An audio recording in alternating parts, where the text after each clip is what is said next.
It's October 10th, 2021, and I am in Bayside Station, Bayside, New York, star 1978, star 8378, Nicole Cattaruzza.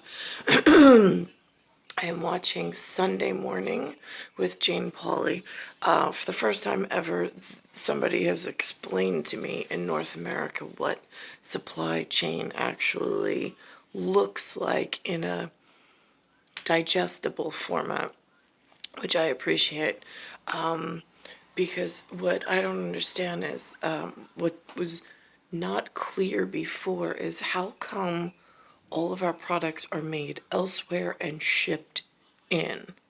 And if that's the case, then why is it so hard to get out, to get a job where the products are made? Why are the children born here, stuck here, with no options? And in the blind, might I add, where you can't see what's in a foreign position and you don't know how to help yourself as you move through life. To furniture for the living room, to delays of all kinds of products from around the world. Blame it on the supply chain. So what's going on here? Sounds like a question for David Pogue. What, you're reviewing Sunday Morning? No, they're doing supply chain, which I'm making an overlay video of the supply chain now that I've learned what it is. Giving lemons to Tony Pertessis, who owns and runs them. It's interesting, they chose a man by the name of Tony Pertessis. Pertussis is another word for whooping cough. WHOOPINGCOUGH in North America. They actually give a shot, a vaccination to the children when they're young for pertussis. I'm just curious if there's any link. I don't need it on high def, Lou. I just am curious if there's a pertussis vaccination to like supply chain command between biological safety on that thought process of word chain. Runs the Southport Diner in Connecticut. And not just lemons. You order Heinz, it's not here. I order Gatorade. It took weeks to get Gatorade. The waitress will come out and say, I don't know where the whipped butter is. I'll call my distributor and say, what happened to the whipped butter? They'll say, oh, we're out of stock till next week. And when he can get his hands on supplies, he pays a lot more for them. Used to buy bacon for $2.40 a pound. It spiked up to $6. But how are we supposed to sell bacon when it's costing us so much money? You've probably noticed something weird going on with the supply chain, too. So, See, now the interesting thing is that if you have a restaurant, you know your own inner supply chain of these words, these vocabulary of distributor, of supplier, that kind of thing. If you don't own a restaurant and nobody talks about these things, these words are like a foreign concept to you. You just, there's no construct that's built naturally by this entire process, which makes adulthood very difficult when your education system is as poor as it is in the state of New York anyway. I can't say for the rest of the country, but in New York, with no mentorship for someone like myself and with no hand-holding or explanation, it's been very difficult. suddenly you can't buy the stuff you want. Book publishers are having trouble getting paper. I am not doing the shopping now because I don't have money. However, I've never really gone to the store where the whole aisle is totally gone, unless the store itself was going out of business. That's my own visual with experience in New York. Car companies can't buy computer chips. Builders are having trouble getting lumber.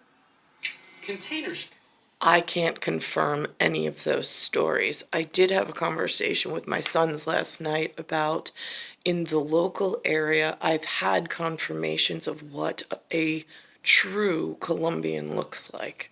I also had somebody come to me and say that they were an Albanian. I can confirm that. I said, and then I'm watching the news, and I was really talking to Benjamin, but Alexander was in the room.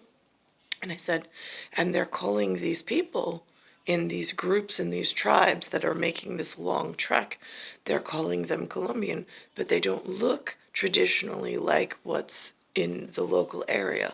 I was like, so I don't know, is that a truth in reporting issue? Or is that some kind of geopolitical movement? Is that something we should be concerned about? And my son Ben looks at me, he's like, I don't know. I go, me neither. But it's concerning because somewhere in the universe, it's going on. And if I'm experiencing day-to-day troubles with employment and being able to keep safe, and then there's stuff like that being thrown out that is going on in a different section of the same population, moving parts at the same time. I was like, that's concerning. Container ships in port are waiting for days to be unloaded, and everybody's back to hoarding toilet paper. I had never But even here's heard what's people strange were hoarding about toilet shortages. paper until There's one of the actually comedy a glut shows. of goods entering the country. And chances are, whatever you're waiting for is somewhere in boxes like these. One of these containers can hold 10,000 pairs of sneakers, 200 queen-size mattresses, 70 giant flat-screen TVs. I do not want to point out her medical issue, but I will from a discreet distance. I do not walk with a cane, thank the Lord, but I see that this woman is having trouble. I am, though, suffering, as is she, I'm in a close to port proximity. I don't know which one, but she works at something called a port, and she's, for some reason, having to use a cane in order to either steady herself or help with mobility. This is another piece of should be investigated for safety within physique, not necessarily her individual. She's just an example inside of a larger weather pattern manipulation that affects and damages the biological walking around inside of it due to outside interference. And it looks like some of this container, I call it shipping and containment, has a lot to do with it. So 95% of consumer goods come into the United States in these very containers. Beth Rooney is the Deputy Director of the Port Department of the Port Authority of New York and New Jersey. Those big container ships, how many of these are they carrying? Anywhere between 9 and 16,000 of these boxes at a time. And this pile is how many? A couple hundred. She's in a perfect position to explain the first part of the supply chain crisis. But the question is, why can't we make that stuff here? And who do you ask these questions to? As the pandemic hit various parts of the globe, factories overseas shut down. When production began to ramp up, we then saw a significant increase in cargo volume. We're all seeing about a 30% increase in our cargo activity year over year. Even better, or worse, the holidays are coming. Of course, we're also experiencing Christmas. So if the goods are not here in the port by mid-September... I don't know what that Christmas thing means. What do you mean? Like, so I have a tree? There's nobody to celebrate with. It's not like I get to see my children. It's not like I have money to buy anything, any gifts for them. It's not like there's celebration and happiness here. So what's that holiday thing? I don't really get it with you humans. In September, they're generally not on the shelves for Christmas. Okay, so if there's no shortage of goods, then where's the shortage? The underlying cause of all of this is actually a huge increase in demand. Yossi Sheffi is the director of... Okay, I'm unemployed. I've been blocked from the employment market. Where is this demand that you speak of?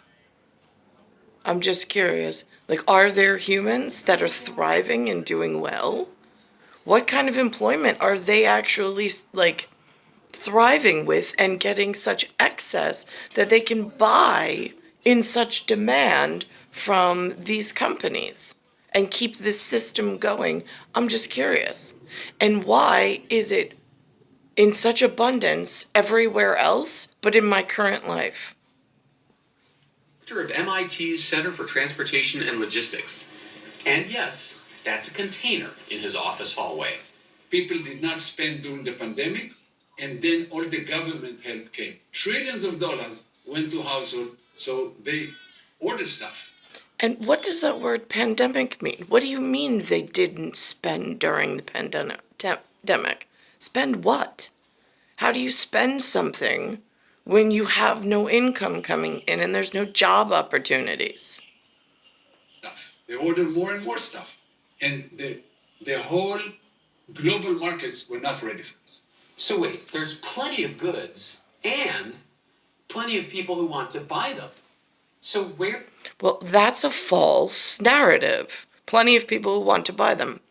Plenty of people who have necessity. Some of us need to buy some stuff, but we also don't have the grace or the stipend or the tender or the wages or the money in order to do that, because there's no activity during the day for us to be part of, or there's no stipend we receive as welfare or commonwealth in order to participate in this system. So that's a problem.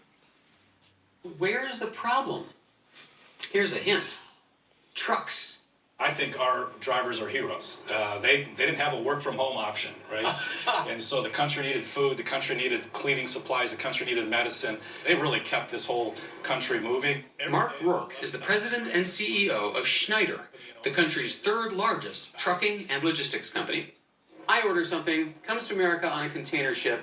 Can you outline the steps to get it to my door? Well, the first thing we have to do is get that international box off the vessel into the port. And then we need a trucker to come into that port and bring that generally to another warehouse. And then we need another driver to come in and then move that across the country or wherever its destination is, a distribution center. And it sounds like truckers are sort of key to all of that. Just about everything that you touch, everything you buy or consume has been at one point or another on a truck, for sure. Why does it need to come off? Why doesn't it go straight off from port to final destination? Why does there have to be a distribution center? That's curious. I guess, is that for a counterfeit and to try to, yeah, again, I don't know. But the national labor shortage plays a role in the supply chain crisis too, especially when it comes to truck drivers. How short are we of what we would need to handle this huge swell? Well, for every order Schneider is accepting today, we could do one more that we can. So you've got half the person power you really could use. I could use right now, absolutely. So there's our problem, an unbelievably perfect storm. A huge wave of stuff coming into the country, a huge wave of people who want to buy it, and a hopelessly overwhelmed transportation system that wasn't ready for either one. So an overwhelming carrier system. Yeah, and here's the other thing. You have all of these trucks going all over the place. It's polluting our atmosphere, and it's causing vibrational waves in the physics that is already dangerously unstable. And now you've got large multi-axle vehicles with this insurmountable weight that it's carrying, going at high speeds, cutting physics in other ways, which adds more instability. We're almost like on a suspension bridge, but the suspension cables nobody's talking about are not in equilibrium at the moment. And so we're on the suspension bridge together called Earth.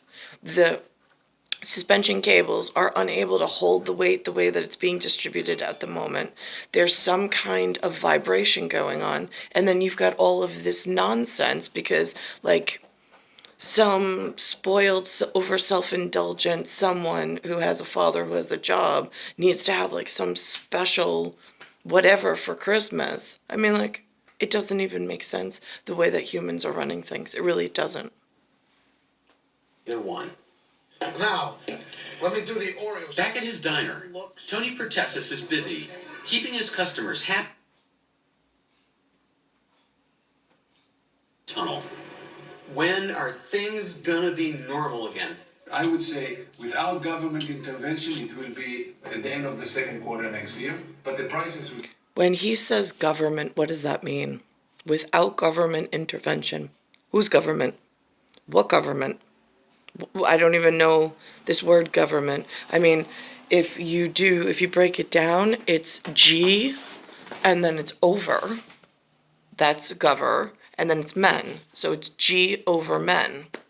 So if G is over and supervising over man, did G not involve man in letting him know that the suspension cables and the suspension bridge we're all on at the moment is having trouble supporting the weight of all of these new creative systems that man keeps insisting they need, but yet can't explain on a global operation for global expansion? Just curious. Because the people are breaking. You see there's one white woman with a cane. I've got burns and things that are not healing. I don't have income, so it makes it hard for me to then participate in economy at the moment, which then am I being biologically punished because I'm not contributing enough to the economy? But why is the ecological punishing me? And why is nobody fixing the ecological and the economical? I'm just curious. I saw yesterday on something they put on a program, which I meant to catch, but then things happened. In Tel Aviv, there's 4 clocks with 4 scripts. And the script I call alpha beta, or alphabet, they call Arab. So does that mean I'm covered by Arab Emirates? That's confusing. Nobody speaks of them. I don't know where to find them. I don't know who's involved in them. Nobody teaches these things in North America. Then there was another clock, which I would call Alpha Vita, but they called something totally different for a reference. And then there were 2 other clocks that in their script, I don't even have words to describe their calligraphy. Yes. So, I am at Earth, solar system, Milky Way, universe, galaxy is broken. I'm contending at the moment with this, which is the symbol for that. What I talked about today, I referenced it as a suspension bridge with the suspension cables not being able to secure the bridge that everybody is either waiting on, standing on, whichever.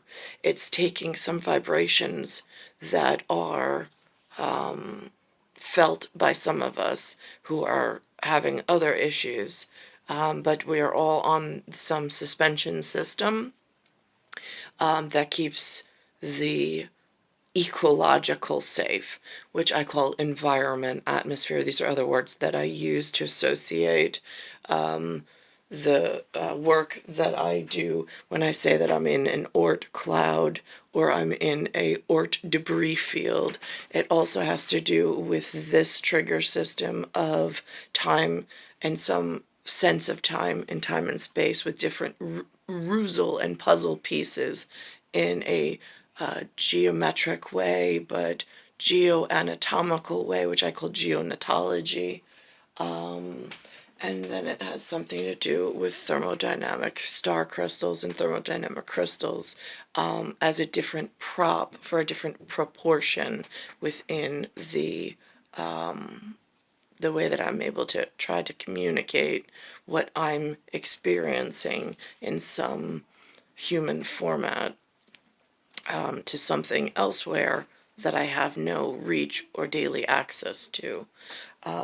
Currently, this is the symbol that they use when they go to sports games, which I've been to a limited amount, really one of each. The only thing I have not seen is a football being spelled F-U-T-B-O-L. I also have not been to a polo match and I have not seen anything rugby. And tennis is not my cup of tea, so I haven't been to that either. So that's it. So it's *1978 *8378 Nicole Cattaruzza.